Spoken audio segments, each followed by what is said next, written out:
Okay, so in chapter 4.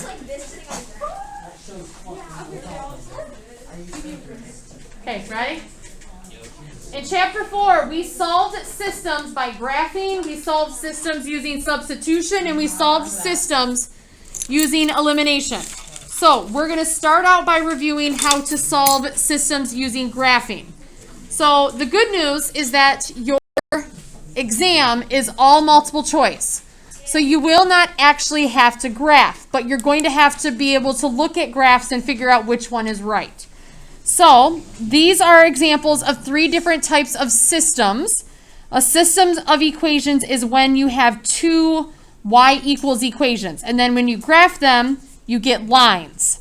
So this first one is a system of equations that actually crosses through a point. So the 3 options for your systems is that they actually cross at a point, they don't cross at all, or they cross all the time. Basically, you graph the same graph twice. So this one's system, the system of equations solution, is always going to be the point where it crosses. So this is your solution right here. So the solution, or the coordinate point right there, is -2, -3. So that's what your solutions are. It's an x and a y value. This one right here, when you have parallel lines, the solution again is where your lines are crossing. The lines here will never ever cross, so that means that you actually have no solution. Because again, the solution should be where they cross. If your lines aren't going to cross, then they can't have an actual solution. So the reason why there's no solution is that they never cross. And then the last one, if you were to graph both of these equations, you end up with the same line. So again, the solution is where are the lines crossing? Well, these lines cross at every single point. So the solution would be all solutions, because every single point here would end up being a solution. And the reason why it's all solution is because your lines cross everywhere. Please turn down that music. So that's the 3 different types of solutions that you could see and find with these graphs, with these equations, when we do substitution, and then also when we do elimination. So any questions on just looking at the graphs and figuring out what the solution is? Okay, the next way that we solved systems was using substitution. Substitution was when we took one equation and we substituted it into the other equation for that variable. I remember when we did this part, and you guys actually did really, really well with it. I was really impressed. So what you do, we're going to take, if both of these are equal to y, I'm going to take this 3x and I'm going to substitute it in for y into the first equation. So what happens is, instead of writing y, I write 3x. So I get 3x equals, and then 5x plus 8. So you take one equation and substitute it in for the variable into the other. And what ends up happening is you get all the same variable, which is what you want when you're solving these systems using algebra. So then you have to solve the equation for x. We haven't solved equations in a while, so this is going to be your little review here. To solve for variable, you're going to take the 5x and bring it over to the left-hand side by doing the opposite operation, so you're going to subtract it. 3 minus 5 is -2x equals, bring down the positive 8. Then to solve for x, you're going to divide by -2. 8 divided by -2 is -4. So you get your x value. But remember, looking up here at your graph, you have to have an x and a y. So once you solve for x, you're almost done, but you do need to have an x and a y. How would we solve for y? You plug in the 2 to the 3x. Plug in the -4. Yeah. Plug the -4 in. So when you take the -4 and plug it in, you get y equals 3 times -4. What is 3 times -4? -12. So your x is -4, your y is -12. Your solution then would be the coordinate -4, -12. This is second semester.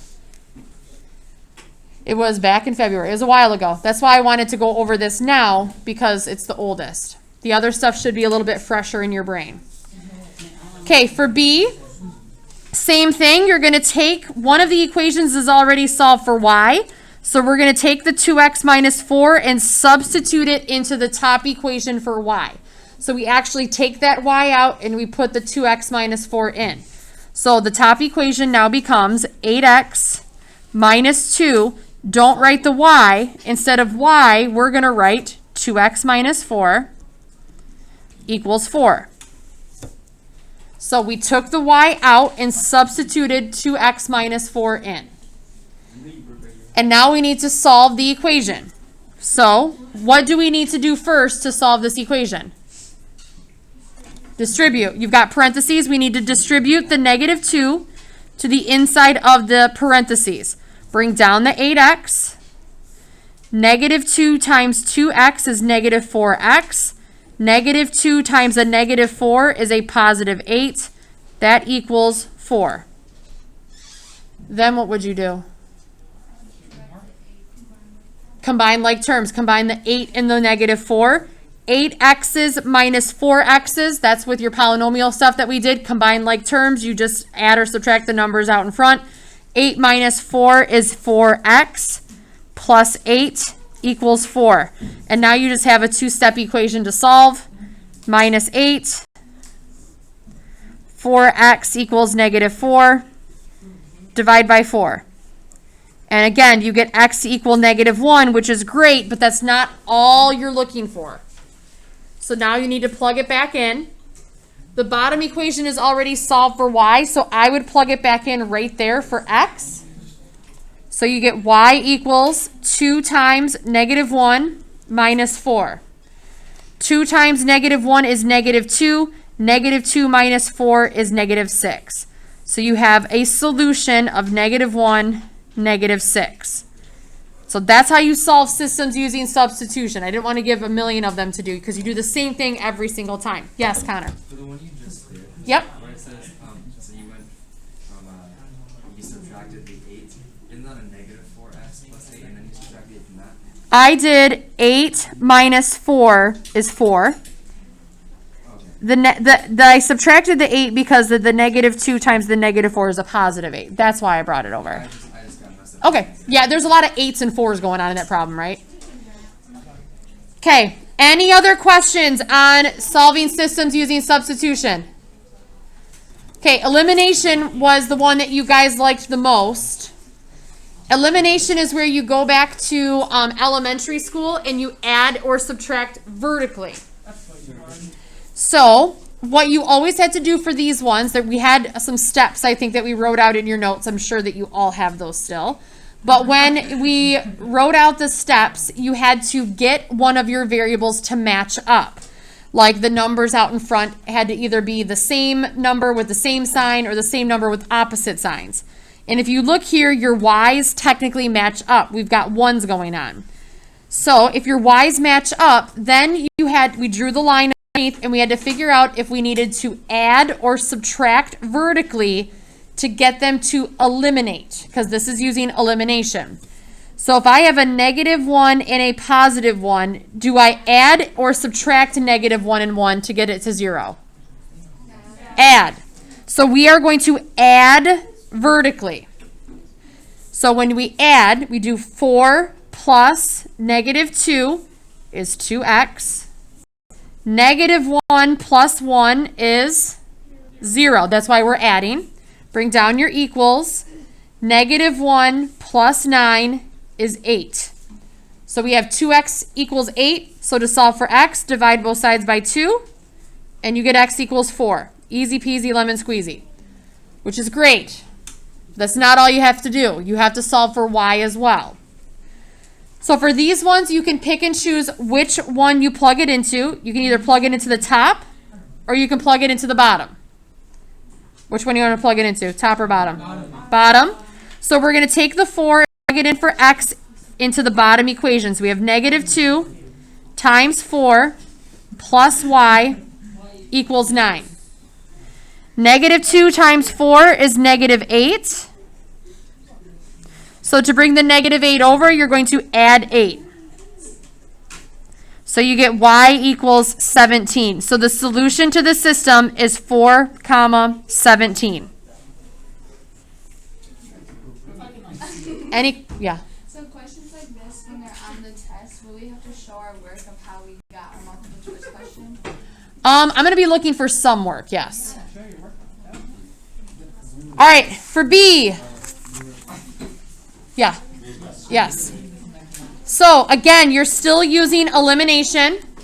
Since we're still using elimination, stop talking, please. Since you're still using elimination, you need to check first to see if anything matches up. They do not. You do not have anything that matches up, so you need to do something to one or both of them to get them to match up. So we did that by using multiplication. If I wanted to get my, I guess I could get my x's to match up by multiplying the entire bottom equation by 2. So when I multiply the bottom equation by 2, the top equation stays the same as 2x plus y equals negative 2. The bottom equation, I do a bunch of distributing, and I get 2x plus 6y equals 18. And now my x's are going to match up. So now since they match, I have to make the decision and figure out, not make a decision, I have to figure out which one do I have to use, addition or subtraction, to eliminate those x's. Which one is it? Subtraction. Because 2 minus 2 is 0. So they eliminate. And then I move on to my y's. 1 minus 6 is negative 5y. And then negative 2 minus 18 is negative 20.